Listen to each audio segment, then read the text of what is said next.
It's happening again. Luisangel Acuña is returning from that AAA Syracuse uniform thanks to David Stearns bringing him back up for a second time. This is going to bring more versatility, speed, and a solid glove back to the New York Mets, and fans should be excited like I am. Find out why only here on Mets Digest. I'm your host today, Mike Duda. I'll take you through all of it, and we'll talk Luisangel Acuña, but first we have to talk about some subscribers, and that being that 67.8% of you that watch these videos aren't one. So please do me a favor, do us a favor here at Mets Digest, and hit that free subscribe button. That way we can bring content to you about the amazing. So without further ado, let's go ahead and jump right into this. Luisangel Acuña is back, according to Jon Heyman. He says, quote, Luisangel Acuña is coming back up to the Mets, brings speed, versatility. He also brings a solid glove, which Heyman doesn't mention, but his glove is not bad, and like that versatility part mentions, he plays a boatload of positions. Now, this is only 17 days after the Mets decided to send Acuña down to AAA. They have not yet brought Francisco Alvarez back to the big league club. We'll get to that in just a second,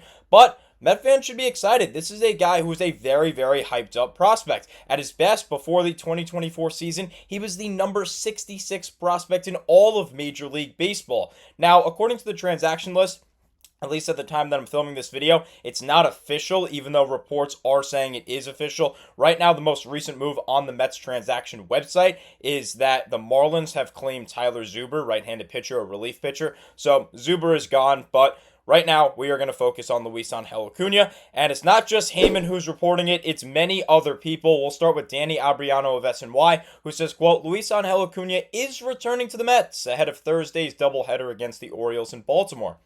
Reports Jon Heyman of the New York Post, the Mets will have a 27th man for Thursday's games, but it's possible Acuña is replacing a player on the active roster, with the 27th man being a pitcher instead. Now, what Abriano does not mention here is that the Mets actually only have 26 guys for Game 1. That's the way MLB doubleheaders work. You have 26 players on your active roster for Game 1 of a doubleheader, and then for Game 2, you're allowed 27. So, Abriano thinks that Acuña is here to stay, and he's not just coming up for that Game 2. So, let's go ahead and quickly speculate out of all of these players, who could it be? Well, I was going to, but I think we all know who it is, including Abriano, who says, quote, if so, it's reasonable to believe Acuña could be replacing Travis Janowski, who has a similar skill set.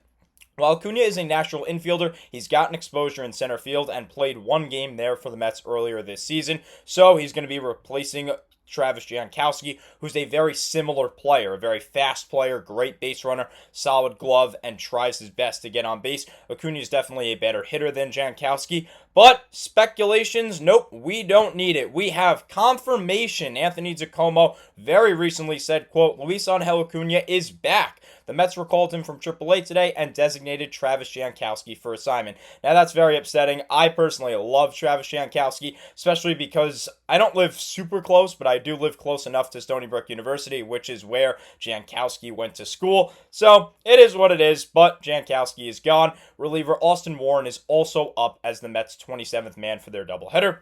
So, you'll likely see him pitch in Game 2 of that doubleheader because he will be in Baltimore, and you're going to have him for one game, so you might as well pitch him then. Janowski ends his second tenure with the New York Mets, going 0 for 0 with one at-bat, one plate appearance, I should say, which was a sac bunt. So, go Janowski. 1 run scored in 4 games, never ended up stealing a base. So, we end up going to a very similar guy who's going to come in off the bench as a great base runner, who will probably come in for some pinch running. As Abriano finishes talking in his article by talking some statistics for Luisangel Acuña. He says, quote, in 158 plate appearances over 65 games for the Mets this year, Acuña hit 241, 293, 283 with 6 doubles while getting playing time at second base, third base, shortstop, and center field. So, why did the Mets end up going back to Acuña? Well, look at his stats here in the minor leagues this year. He only needed 12 games played, but he was really, really solid. Look at that line.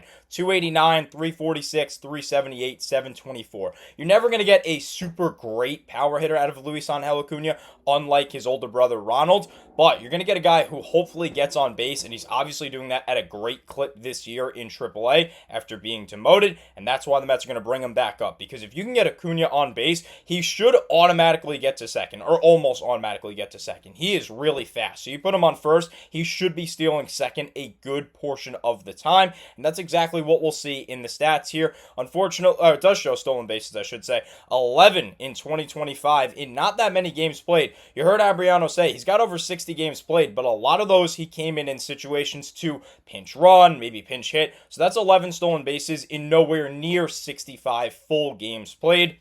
But obviously the offensive numbers weren't as strong as they were to conclude 2024, and especially in the postseason of 2024, which is why I believe the Mets ended up demoting Acuña in the first place.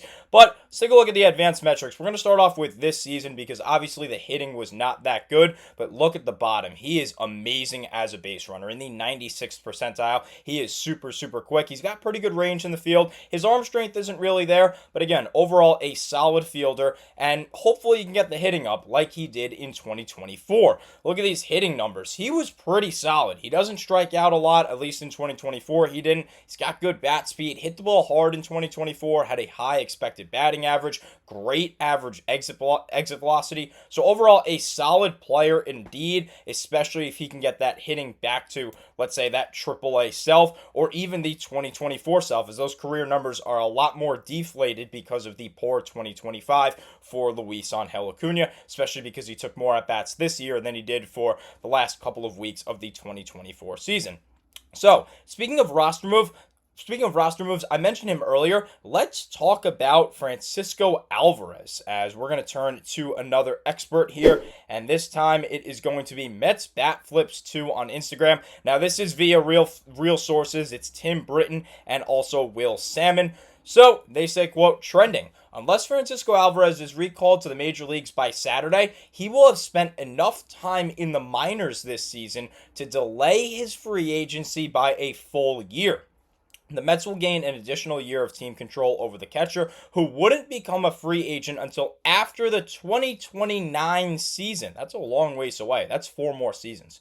Alvarez would be a free agent entering his age 28 season, still relatively young to be on the open market, and that's because the Mets picked him up when he was young, and they ended up promoting him when he was young because he was the number 1 prospect in baseball at a time. So it's very interesting to speculate, will Francisco Alvarez be called up maybe after today's games and rejoin the team in Kansas City? I hope so if they plan to keep him. Now, as you guys know, I'm not the biggest fan of Francisco Alvarez. I think he's been a massive disappointment in a New York Met uniform.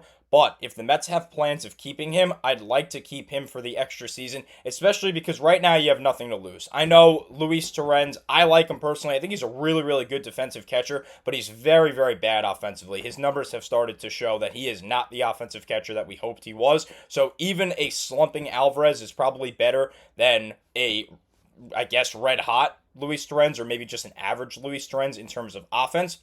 And hopefully Alvarez has been down in AAA and got that wake-up call and now can be better defensively and can be at least an average defensive catcher, not someone who is letting balls get by him all the time and not even framing well anymore. So hopefully that's the case. But regardless of how you want to compare him to Luis Stearns, Alvarez is a mile better than Kodai Senga. Senga has just proved he's not MLB ready, at least right now. So I don't think the Mets are going to lose anything. I don't think they have anything to lose if they send down Kodai Senga, and hopefully they bring up Francisco Alvarez prior to the series starting tomorrow in Kansas City against the Royals. Now, obviously it would be a 1-for-1. You're going to replace a catcher with a catcher, but regardless of what the Mets' moves are, it's not going to be Mark Vientos. Manager Carlos Mendoza said, quote, he's going to stay ready because right now, with Ventos being out of the lineup before the game got postponed last night against the Orioles, that would be 4 consecutive games that Mark Vientos was not in the starting lineup. So, of course, Mendy's saying he's got to stay ready. He's going to get opportunities. He's a big part of this team, and I'm expecting him to step up here whenever we continue to give him the opportunity. So, Mark Vientos coming in off the bench, and Mendoza says he's going to be ready. Maybe he'll get a couple of starts every now and then. Mendoza definitely alluded to it, especially with the doubleheader today. So plan to see Mark Vientos in the lineup today. He will not be moved regardless of the moves coming forward.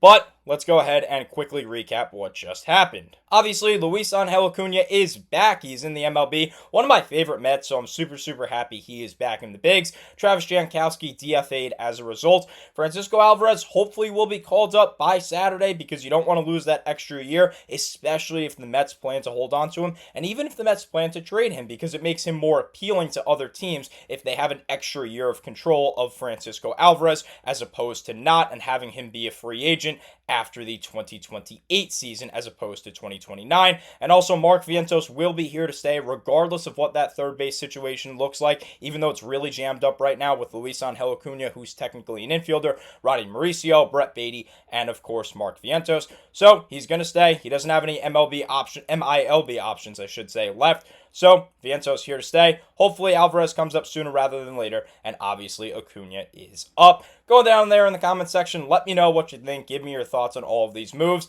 And as always, thank you so much for watching, and let's go Mets.